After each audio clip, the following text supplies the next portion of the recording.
इस जीवन में तो अधिकांश ही पंचम काल है, उसमें भी अवसर्पणी काल है। यहाँ दिन पे दिन कामी व्यक्ति पैदा होंगे।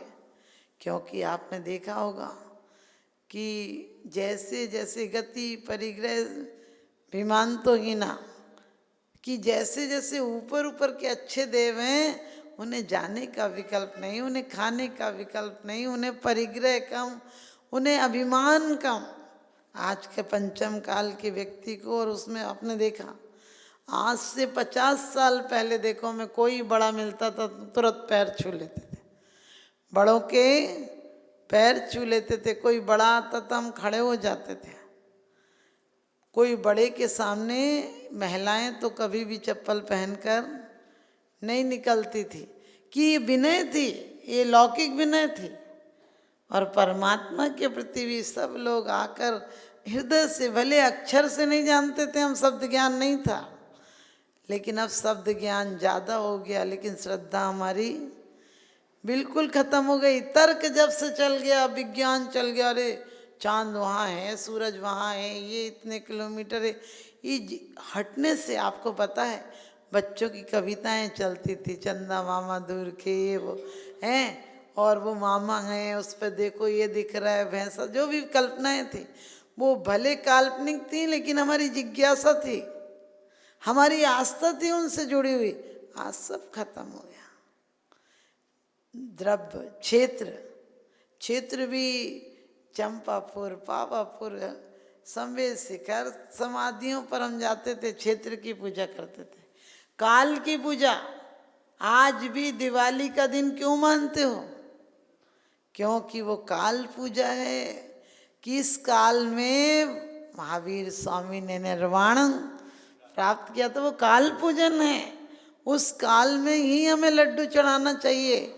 आज तो अपनी मन मर्जी से अपन लड्डू चढ़ा देते हैं, 8 बजे का रख लो, 9 बजे का रख लो। सच्ची विनय तो हमारी ये है कि दिन का उजाला नहीं हो पाता है तब तक भगवान निर्वाण गए। और कम से कम बड़े लोग, युवक लोग या पुरुष लोग नहीं आ पाते हैं, तो महिलाओं को चाहिए कि रोज निर्वाण लाडू पढ़ें। राजस्थान में, बिहार में सब लाडू रोज पढ़े जाते हैं, 1 महीने तक लाडू चलता है। शाम के समय सारी महिलाएं मिलकर लाडू गाती हैं। पहला आदिस्वर वंदिया जी, दूसरे अजितनाथ देव जी, ये पढ़ती हैं। और बहुत चाव था, हमारे सारे चाव खत्म हो गए, और सिर्फ हम लेते हैं आतिशबाजियाँ उड़ा देते हैं। बताओ ये पूजन है? ये उसमें कितने तिरस्काय जीव मर रहे हैं और बादर जीव मर रहे हैं, सूक्ष्म की बात तो आप लोगों को पूजन के वेद बताए। और पूजन के साथ साथ भी बहुत सुंदर बात कही है समंत्रभद्र स्वामी ने कि पूजन तुम्हारे लिए साबुन का, मैंने शुद्धता का काम करती। कैसे? जब वस्त्र पर ज़्यादा धूल लग जाए तो आप क्या करते हैं, साबुन सोडा रीठा आदि चलता था पहले, उससे साफ कर लेते थे।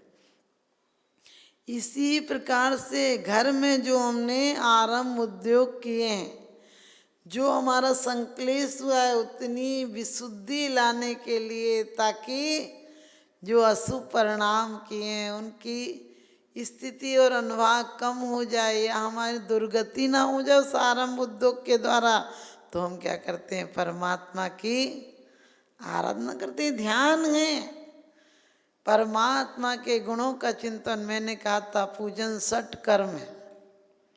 पूजन अपने आप में सठ कर्म है, क्योंकि 2 ही काम बताए हैं कुंद कुंद स्वामी ने, जो समय सार में कहते हैं साधुओं को कि तुझे प्रतिक्रमण की जरूरत नहीं। क्यों प्रतिक्रमण को विस्कुंभ कह दिया?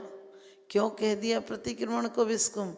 कि तू शुद्धात्मा में बैठा है, तू क्या 1 इंद्री 2 इंद्री लेके बैठ गया।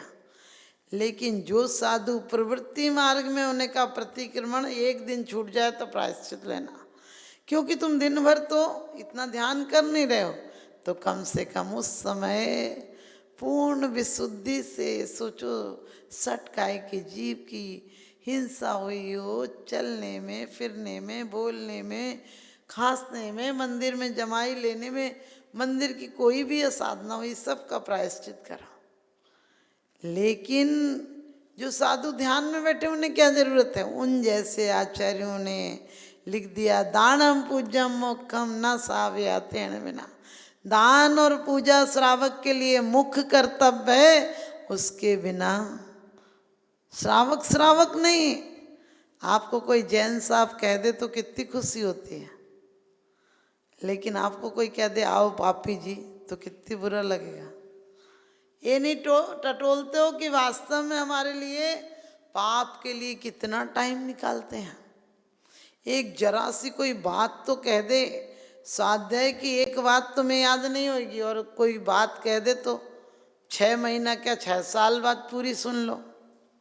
हमें यही सब के लिए ये विभाव परिणतियाँ कम हो और स्वाभाविक परिणतियाँ वृद्धि को प्राप्त हो। जब आप मंदिर में आकर निस्सही निस्सही बोलते हो तो सारा संग, संग का मतलब जो भी हमारी नाम की उपाधियाँ हो, काम की उपाधियाँ हो, धाम की उपाधियाँ हो, वो सब छूट जाएं। जिस समय हम बोलते हैं ओम जय जय जय, घंटा क्यों बजाते हैं? आपसे पूछे घंटा क्यों बजाते तो क्या जवाब दोगे? हाँ, ये कह रही देव हो तो, अरे अपनी भक्ति से यहाँ देव आ रहे क्या? ध्यान रखना, घंटा हाँ उत्साह बनाने के लिए हमें तरंग पैदा हो कि अब मैं मंदिर में आ गया हूँ, मेरे कोई विकल्प हो तो दूर हो जाएं, और अनहद नाद बहुत उल्लास से मैं आपके दरबार में आया हूँ, इसलिए यहाँ तो मरे से मुंह से आते हैं और 3 बार ठोके और जय। ये ठोकने की चीज थोड़ी ना है घंटा, मन में आला दिव्य धन नाद होते हैं, इसलिए हमें बहुत सारी चीजें हैं। लेकिन अब आपका समय हो गया है, आपको बताया ये द्रव्य पूजन, क्षेत्र पूजन, काल पूजन, भाव पूजन, ये सब हम सोचें। नाम पूजन, स्थापना पूजन, ये कि भैया हमें नाम से पूजन कर रहे हैं हम। और कई बार लोग कहते हैं मन नहीं लगे तो पूजन नहीं करना चाहिए। हमने कहा मन नहीं लगे तो भी पूजन करना चाहिए। आप लोग छोटे से बच्चे को ये क्या जानेगा? नहीं, संडे के दिन शुरू से ही आप लोग, अब बच्चा 15 साल का हो जाएगा फिर क्या करोगे? फिर नहीं मानेगा तुम्हारे। जब बच्चा गोदी में होता है तब भी बच्चे को लेके आओ कि संस्कार तो पढ़ेंगे।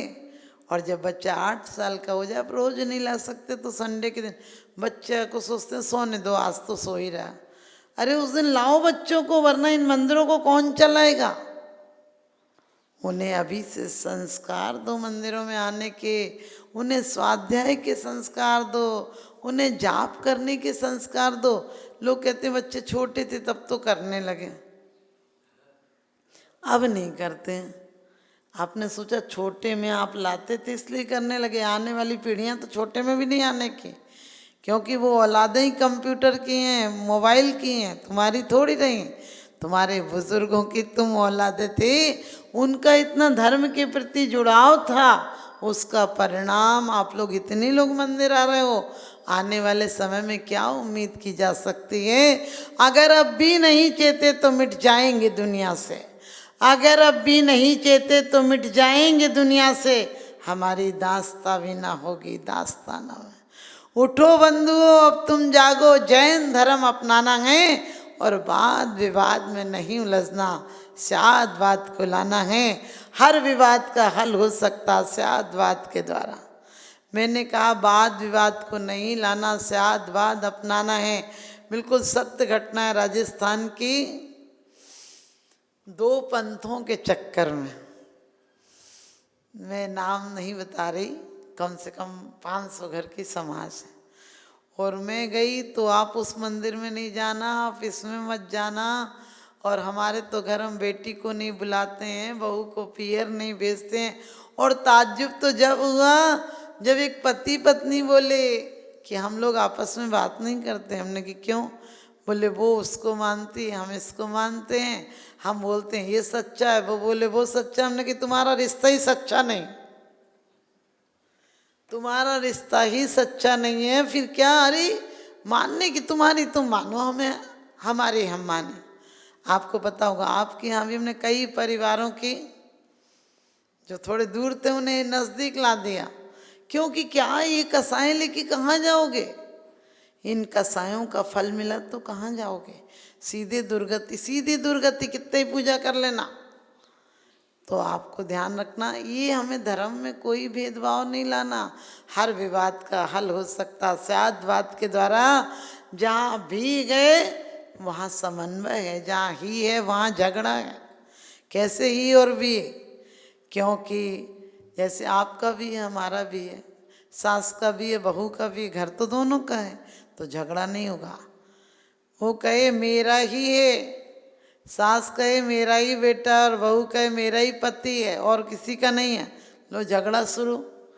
इसलिए आपका भी है, हमारा भी है। घर में एक जेवर हो, जिसको जाना हो पहन जाओ। आजकल तो पहनते भी नहीं, फिर भी लॉकरों की चाबी क्या हो गई? वो जादू का गुच्छा हो गया। आखिरी दिन तक भगवान याद हो या नहीं हो, चाबी जरूर याद रहती है। तो हाँ और ना में सोच के बोलना, कहाँ हाँ बोलना, कहाँ ना। क्योंकि एक बार एक भाई को बहुत काम था तो दुकान पर लेट पहुंचा। मालिक ने कहा दुकान पर लेट क्यों आए? वो कहने लगा कि पत्नी नहीं है तो दिक्कत होती है। तो बोले बुला लो उसको। तो बोले वो तो पीहर गई है। औरत मायके चली जाए तो 4 दिन में अकल ठिकाने आ जाती, क्योंकि कुछ समय पे नहीं मिलता, अच्छे से नहीं मिलता, घर सूना लगता है। तो उसने भी कहा कि वो घर पे गई तो मालिक ने कहा कि उसको बुलवा लो। तो वो बोला मेरा भाई सीधा सा। बोले सीधा क्या, बता दो, जाके ले आएगा। उसने अपने भाई से कहा कि तुम जाओ और ले आओ भाभी को। तो वो बोला कि उन लोग कुछ पूछेंगे तो क्या कहेंगे? तो भाई ने कहा कुछ नहीं, जो पूछे तो कह देना हाँ और ना में जवाब देना, ज़्यादा बोलना ही नहीं, कुछ पूछे तो कह देना हाँ और ना। अब देखो बुद्धि लगाना पड़ती है। गया और बस स्टैंड पे जाकर बोला मेरे भाई की ससुराल जाना। उन लोगों ने कहा कि हमें बारात में ले गया था क्या? तो बोला ये पर्चा है। उनने दिखा दिया, बस में बैठा दिया कोई दयालु ने। वहाँ फिर पर्चा दिखाया, उनने घर तक पहुँचा दिया जो नाम वाम लिखा था। अब सब लोग बोले कि आप लेने आए हो? बोले हाँ। बोले जमाई जी ठीक हैं? बोले ना। बोले ज़्यादा बीमार हैं क्या? बोले हाँ। हैं? बोले कोई खतरा, वैसी बीमारी तो नहीं है जो दिक्कत हो? बोले ना। बोले नहीं ठीक तो हो जाएंगे? बोले ना। बोले कोई खतरा है क्या, जान को खतरा है क्या? बोले हाँ। तो बोले दवाई दारू चल रही क्या? बोले ना। बोले मर गए क्या? बोले हाँ। अब सब लोग रोने बैठ गए कि वो मर गए। अब किसी ने खाना पानी तो पूछा नहीं। अब वो थोड़ी देर सुन रहा है कि सब लोग कह रहे हैं कि हाय लाडो विधवा हो गई, हाय लाडो विधवा हो गई। अब आया और कहने लगा भाभी तो विधवा हो गई, और आप कह रहे थे वहाँ तो किसी ने खाने पीने को पूछा ही नहीं मेरे से, और भाभी विधवा हो गई। तो सब रोने लगे मुझे देख के। तो उनने कहा मैं बैठा हूँ तो भाभी विधवा कैसे हो जाएगी? तो बोले ज़्यादा बातें मत मारो, तुम्हारे रहते ताई विधवा हो गई ना, तुम्हारे रहते अम्मा विधवा हो गई, तुम्हारे रहते बुआ विधवा हो गई, तो तुम्हारे रहते भाभी विधवा हो जाएगी तो क्या बड़ी बात है। आप ध्यान रखना, इसी प्रकार से कहाँ क्या बोलना, कैसा नहीं बोलना। मंदिर में व्यर्थ का वार्तालाप करोगे तो पाप बंद होगा, और मंदिर में धर्म ध्यान नहीं करोगे तो भी पाप बंद होगा।